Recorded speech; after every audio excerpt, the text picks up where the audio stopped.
The Wager irrigation project was started in 1983 when the government acquired 1,500 hectares of land, mainly for the cultivation of vegetables.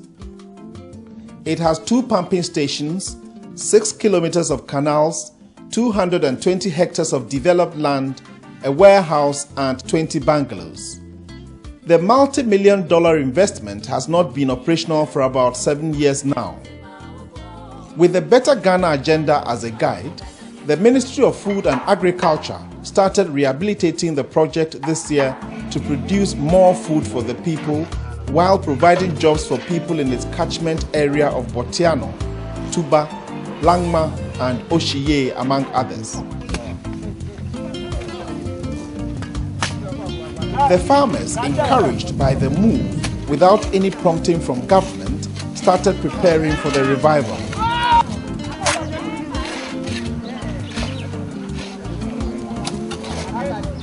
Yahu se omu ye pompi no na ba o misi se mu wi a so mu pompi so na e be fa kanam no iti na ye ba ko a se ye ba be ye kana etuma no iti ya ye bo ye hu se ye ba be yi kana na so enfa ba o misi na so be fa no akọ ono mama ye. With rehabilitation works done, the Minister of Food and Agriculture, Mr. Kwesi Ahoy, was on hand for the commissioning. He said government believes that irrigation is one of the key areas that must play an important role in the realization of food security and poverty reduction in Ghana. It is for this reason that the government of Ghana, having recognized the extent and opportunities for enhancing the potential and sustainability of food security and agricultural development in the country, is leaving no stone unturned in its attempt to make irrigation take its rightful place in the development agenda of this country. An Indian company, Kirloskar Brothers Limited, was contracted to provide the pumps. Irrigation is the key to a nation's economic success and development. And it is one of the least practiced methods of farming in Africa and in every part of this part of the continent. In Ghana, it's just about less than 1%, which is irrigation is practiced. The more we irrigate, it will be more that will produce more food in dry season, and that will be the way to usher in green revolution and food sufficiency in this country. On behalf of the farmers, we want to show our appreciation. We are very grateful, and we're going to do our best to ensure that this project becomes a model irrigation project in Ghana. So on behalf of all the farmers, once again, I say thank you to the government of Ghana. As chiefs and custodians of the land, it is now incumbent on us to also support this program to make it a successful one. Opening this project will offer job for our youth, offer food in the nation, and to some extent offer some financial support to the poor and the needy. The minister later inspected the delivery system made up of the sprinklers, droplet and drip schemes laid out by Jain Irrigation Company, also from India.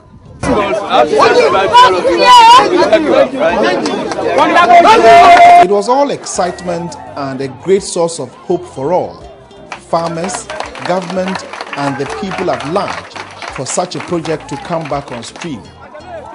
But behind all this enthusiasm is a monstrous act of encroachment on the government-acquired land tinged with unbelievable impunity.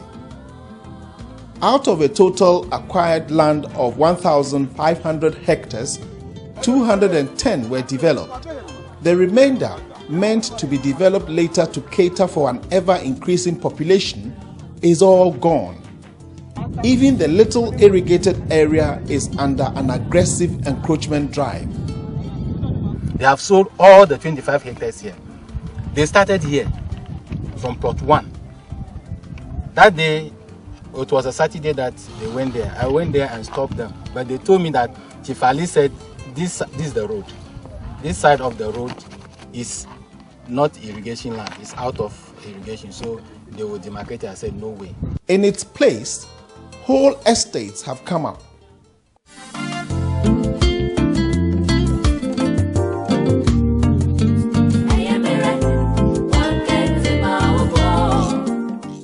Even access roads to the canals that take water to irrigate the farms have been encroached upon.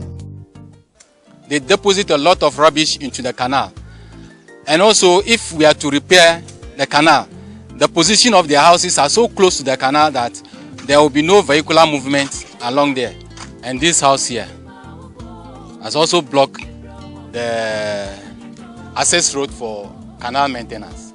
In actual fact, when they started building, I came and pointed out where the building should start from, the pillar, the survey pillar. The next day before I came, they removed the pillar for me not to have any point of evidence again. So this very house has blocked the chance of maintaining the canal. Activities of the encroachers on the mountains surrounding the project have far-reaching implications. Once they are laid bare in this manner, siltation of the irrigation canals easily takes place with the slightest rains.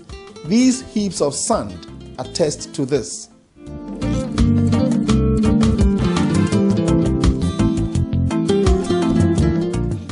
These built-up areas have blown away any traces of the beginnings of the Wager irrigation scheme. This used to be the location of the demonstration and seed multiplication farms for the project. They are aware they are building on beds in an irrigated environment with hydrants staring them in the face, and they just cannot be bothered. Various questions arise. Are they emboldened because they are sure they bought the land from an authentic source? Are they oblivious to the fact that by denying farmers the use of the land, they are contributing to food insecurity in the country? Or could they have bought the land without the knowledge of the chiefs? Some have suggested that the land was sold without the knowledge of the chiefs. It's not a matter of individuals selling the land without the knowledge of the chiefs. We are much aware of it. But the problem started, let me say, with the government. We carved an entire acreage for them, area for them, a huge area. They disposed part of the land called Iron City for individuals. They gave it on lease and for housing purposes. Iron City, we call that place Iron City. It is part of the Wager irrigation. Then the government disposed that area for residential purposes, which wasn't the intention for the acquisition. All that area was meant for farming. So when the government started releasing those areas for farming purposes, for residential purposes, then the chiefs also saw that then we can also give it out. It is there that we also came in. That we also started giving it out. So it is not about individuals, not about landguards who dispose these areas. I can confidently tell you that the chiefs are aware of the disposition. After they had disposed of the land in this manner, the encroachment went into full swing.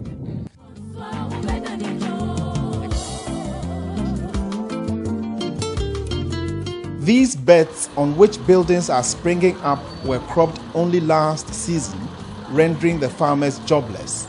Now impoverished, they want to have the land back.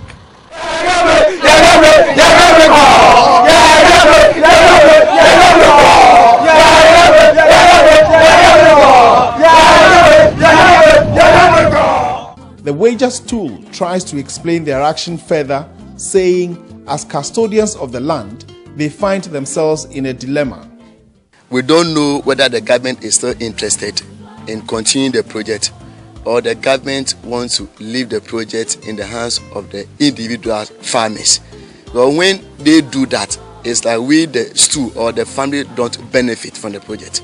It's interesting if they say